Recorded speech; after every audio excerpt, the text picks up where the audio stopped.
कुरुक्षेत्र में बीजेपी ने दलित सम्मेलन का आयोजन किया है। इसमें केंद्रीय मंत्री मनोहर लाल भी पहुंचे हैं, तो वहीं केंद्रीय मंत्री अर्जुन राम मेघवाल, बीजेपी नेता दुष्यंत गौतम भी शामिल हुए। और इस दौरान केंद्रीय मंत्री मनोहर लाल लोगों को संबोधित कर रहे हैं। क्या कुछ कह रहे हैं, आइए सुनते हैं। भव्य स्मारक बनेगा ताकि इसी स्थान की याद आज के इस सम्मेलन के कारण से भी बनी रहे कि वो स्मारक बनने से पहले भी हम लोगों ने वहां एक सम्मेलन किया था और उस सम्मेलन में बाबा साहब अम्बेडकर जी की वो सब बातें हमने याद की थी जो आज हमको जीवन जीने का रास्ता दिखाती है। भाई बहनों, दोनों विषय बहुत महत्वपूर्ण हैं। आज बाबा साहब को अगर हम याद करते हैं तो एक कुशल राजनीतिज्ञ भी थे, समाज सुधारक थे, चिंतक थे, संविधान लेखक। उन्होंने संविधान की मूल रचना उन्होंने की और राष्ट्र निर्माता, और फिर वर्तमान सरकार के समय में भारत रत्न की उपाधि प्राप्त करने वाले। हम भले ही कितनी उपाधियां दे दें, लेकिन अगर बाबा साहब से अगर उस समय पूछ लिया जाता कि आपको कौन सी उपाधि पसंद आएगी, तो मैं आज एक निश्चित मत बनाकर कह रहा हूं कि वो ये कहते कि मुझे वंचितों का, गरीबों का, दलितों का, उनकी पीड़ा दूर करने वाला एक व्यक्ति, यही मुझे उपाधि चाहिए और मुझे कोई उपाधि नहीं चाहिए, जरूर कह देते। भाई बहनों, एक बहुत बड़े विषय को लेकर के आज हमारे सभी वक्ता ये चिंतन कर रहे हैं, मनन कर रहे हैं। मैं तो जब मैं संघ का प्रचारक था उस समय हरियाणा भर में घूमना होता था, और उस घूमते समय जो समाज की दिशा देखी, वो दयनीय दिशा अपने समाज की बस्तियों में उनके अपने नौजवानों को मिलने से जब पता लगता था तो बड़ी पीड़ा होती थी। पीड़ा का यह बीज 1960 में मेरे मन में तब आया जब मैं बहुत छोटा था, बालक था, स्कूल पढ़ने के योग्य अभी हुआ था। गांव की गली में कभी कभी घूमते थे, दृश्य देखते थे, क्या हो रहा है। मैंने एक बुढ़िया, आयु लगभग अंदाज 90 साल की रही होगी, क्योंकि वो झुक के चलती थी, हाथ में डंडे का सहारा लेके चलती थी। गांव की गली में वो जाते हुए मैंने देखा, बाहर गई होगी, क्योंकि उस समय तो शौच के लिए, इसके लिए सब बाहर ही जाते थे, सुबह सुबह का समय था। और जब आ रही थी वापस तो मैंने वहां से देखा उस दृश्य को, एक व्यक्ति सामने से आ रहा था। वो माता बुढ़िया थोड़ा सा उस व्यक्ति से किनारा करके दूर हटके और जाने लगी। अचानक उसकी डंडी नीचे कहीं लगी या पैर फिसला, वो गिर गई, और गिरते ही उस नौजवान ने उसको उठाया, और उठाते ही जैसे वो खड़ी हुई उस नौजवान को गालियां देने लग गई। हमको नहीं समझ में आया कि उस नौजवान ने तो उसको सहारा दिया, उसको खड़ा किया, गिर गई थी, फिर भी उसने जो गालियां दी उस समय समझ तो नहीं आई। बहुत दिनों के बाद समझ में आई। जब वो बुढ़िया घर गई, घर जाने के बाद बुढ़िया ने स्नान किया, कपड़े बदले, फिर उसने अपने दिनचर्या शुरू की, खाना खाया। मुझे वहां के उनके परिवार के लोगों ने बताया कि आज बुढ़िया गिर गई थी, गिरने के बाद उसने पट्टी नहीं कराई, वो जाकर के नहाई थी। मैंने उस व्यक्ति से, उनका जो घर का परिवार का सदस्य, बाद में कुछ वर्षों के बाद पूछा, मैंने कहा वो घटना मेरे दिमाग में कौन रही है।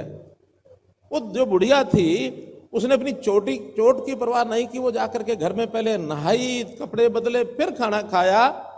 ऐसा क्यों किया उसने? तो उस नौजवान ने, भले उस परिवार का जवान था लेकिन दुखी वो भी था, उसने उस बुढ़िया के मन का जो एक विषय था वो बताया कि ये बुढ़िया जब किसी के साथ से निकलती है तो ये भर किसी से बच के निकलती है, और बच के इसलिए निकलती है, पता नहीं ये व्यक्ति जो साथ से जा रहा है ये कौन होगा, किस जाति का होगा। कोई जानकार है तो ठीक है, अनजान है तो वो उसको गालियां भी देती है। सबको जो बुढ़िया की गाली का कोई बुरा मानता नहीं था, लेकिन उसकी एक आदत बन गई थी। यानी किस प्रकार की पीड़ा ऐसे व्यक्तियों के सोच में उसमें रही होगी। हम खेतों में जाते थे, मजदूर काम करते थे। मजदूरों के अगर अनुसूचित जाति का व्यक्ति है तो उसके बर्तन अलग होते थे, उसका पानी का मटका अलग होता था, रोटी भी कोई किसान का परिवार का आदमी उसको पकड़ाता था तो ऊपर से पकड़ाता था। ये पीड़ा उस समय की आज भी जागती है।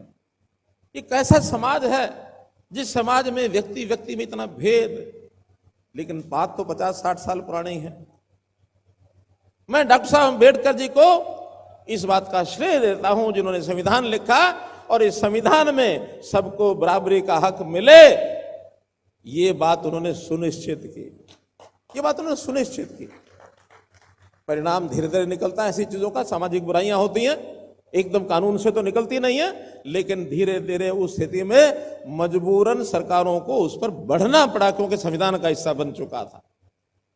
अगर संविधान में न लिखा होता तो मैं दावे से कह सकता हूं कि कांग्रेस के लोग जिस प्रकार से उन्होंने 55-60 साल इस देश में राज किया, उन्होंने हमेशा इस भेदभाव को बनाए रखा।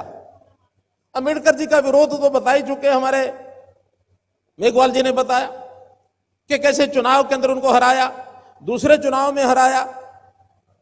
मुझे तो यहां तक पता है कि जब संविधान निर्माण करने के लिए एक उससे पहले एक 9 लोगों की समिति बनी थी, उस संविधान का ड्राफ्ट तैयार करने के लिए, उसका दायरा तैयार करने के लिए एक समिति छोटी बनी थी। इन लोगों ने उस 9 लोगों की समिति में बाबा साहब को नहीं डाला।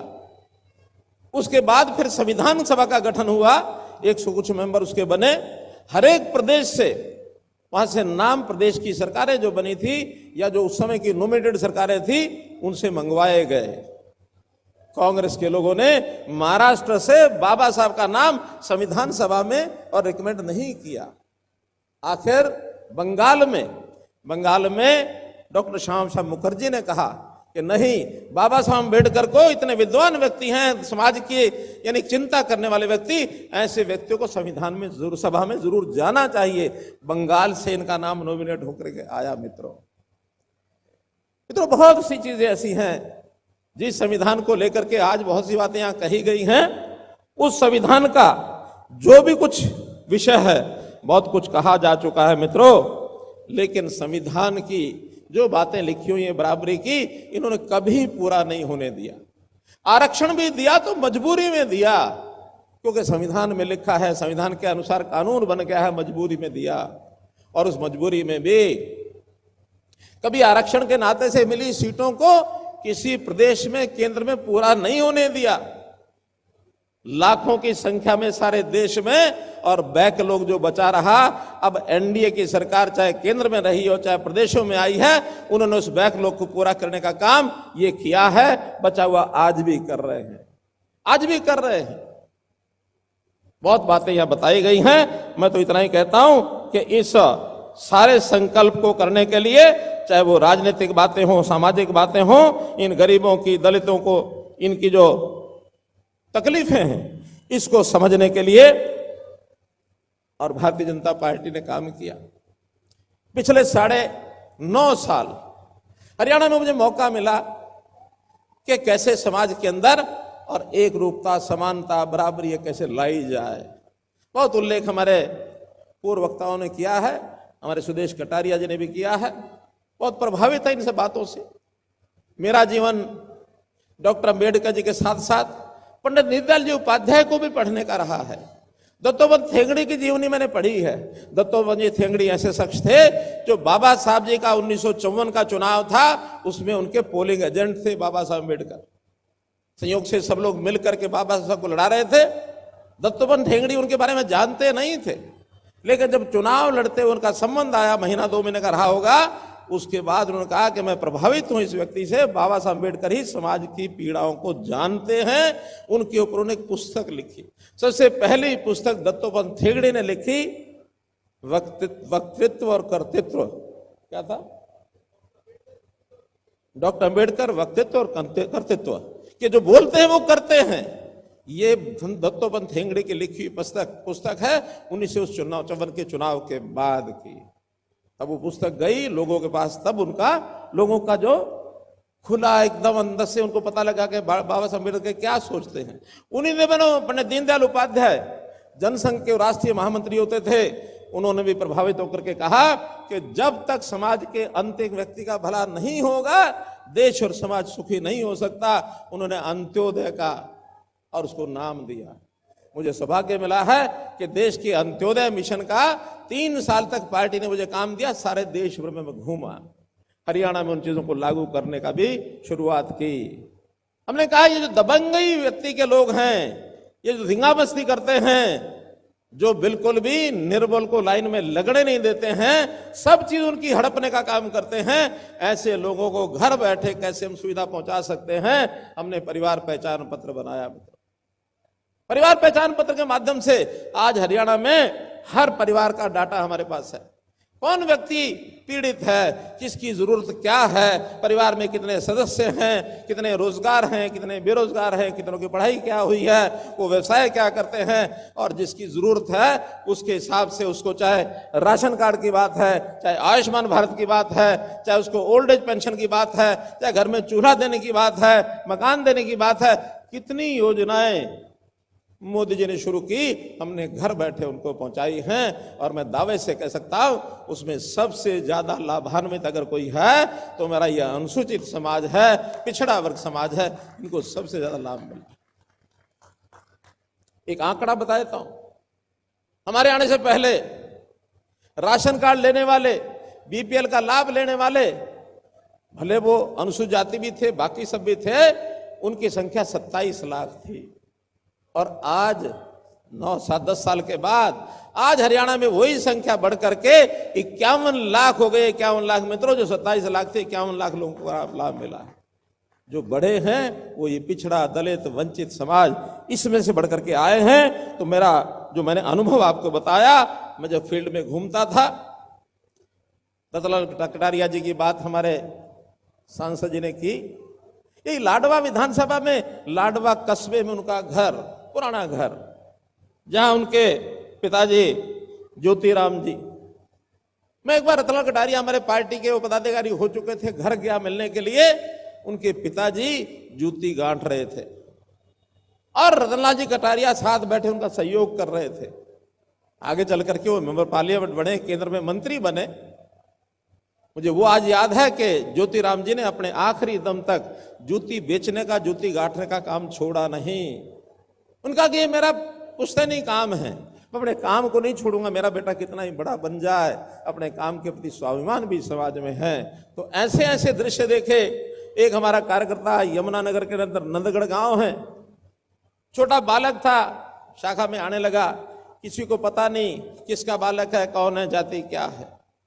हम लोग शाखा के बाद 2-3-4 लोग उसके घर चले गए, घर में बैठे, जाके देखा झोपड़ी है, चारपाई बिछा दी, आंगन के बैठो भाई साहब। मैंने कहा पानी लाओ, जरा पानी पीना है। बड़ा संकोच कि भाई साहब मैं पानी जरा पड़ोस के घर से मंगा के दूंगा। मैंने कहा अपने घर का पानी लाओ ना, पड़ोस से क्यों लाओगे? बहुत संकोच, बताया नहीं, बार बार कोरे देने पर पूछा। मुझे ने कहा देखो हम जो हैं अनुसूचित जाति के लोग हैं और मैं नहीं चाहता कि आपको मैं अपने घर के गिलास में पानी दूं। पड़ोस में ब्राह्मण का घर है, उसके घर से पानी लाऊंगा, उसका नाम सुभाष है और हमारे इस कार्यकर्ता नाम अमर सिंह है। आज वो भी अध्यापक के बाद रिटायर हो चुका है और आज तो सिलेक्शन, शॉर्ट सिलेक्शन बोर्ड में, कमीशन में वो मेंबर है अमर सिंह, जो उस समय का 1900 और ये बात है 82-83 की, 84 की। उसने मुझे पानी पिलाने से इसलिए मना किया कि हम अनुसूचित जाति के लोग हैं, आपको घर से नहीं, पास से, पड़ोस से पानी लाता हूं। एक हीन भावना मन में भी थी, लेकिन आज मित्रों मुझे खुशी है, प्रसन्नता कि वो समाप्त हुई है। अपने समाज ने अपना एक स्थान बनाया है। इस बात का अगर श्रेय किसी को दे सकते हैं तो निश्चित रूप से वो बाबा साहब अम्बेडकर को ही दे सकते हैं। मैंने अपने आप को बहुत जोड़ा है इस समाज के साथ। हरियाणा में हमने संत महापुरुष सम्मान, विचार सम्मान योजना ये शुरू की, चाहे उसमें बाबा साहब अम्बेडकर की, गुरु रविदास जी की, संत कबीर जी की, महर्षि वाल्मीकि जी की, इनकी सबकी जयंतियां सरकारी तौर पर मनाने का काम किया। और मैं तो संत कबीर जी के जीवन से प्रभावित हुआ। एक दोहा उनका, कबीरा खड़ा बाजार में, आगे क्या है, सबकी मांगे खैर, ना काऊ से दोस्ती ना काऊ से। इतना प्रभाव हुआ मेरे ऊपर, मैंने जाते ही चंडीगढ़ में जो सीएम का आवास है उसके बाहर लिख दिया भगत संत कबीर कुटीर। आज भी सीएम आवास का नाम संत कबीर कुटीर है। मैं भले ही सीएम नहीं रहा, आज हमारे अपने नायब सिंह सैनी वहां सीएम आए हैं, उनको तो निश्चित रूप से वो नाम रखना ही है। आज से 10 साल, 20 साल, 30 साल बाद भी मुख्यमंत्री कोई भी आएगा संत कबीर कुटीर का नाम बदलने की हिम्मत नहीं करेगा, नहीं कर सकेगा। एक सिद्धांत बन गया। तो जीवन के अंदर इन चीजों का जो हमको एक आनंद हुआ, उस आनंद के कारण से हमने बहुत सी चीजों को आगे बढ़ाया। हमने अंत्योदय की इस गाथा को आगे बढ़ाते हुए रोजगार के नाते से भी मिशन मेरिट रख करके सरकारी नौकरियां हमने मेरिट पर देनी शुरू की। और मुझे पता है कि हो सकता पढ़ाई लिखाई में हमारे बच्चे कमजोर रहे हों, लेकिन जो होशियार बच्चे भी थे उनको भी पूर्व की सरकारों के समय उनकी दबंगई इतनी चलती थी कि उनको मेरिट होते हुए भी कोई लाइन में लगने नहीं देता था। उनके पेपर रद्द कर देना, उनको बाहर कर देना, इंटरव्यू में बाहर कर देना, और बिना परीक्षा के इंटरव्यू लेकर के भर्ती करने का भी पिछली सरकारों का एक अभ्यास रहा है।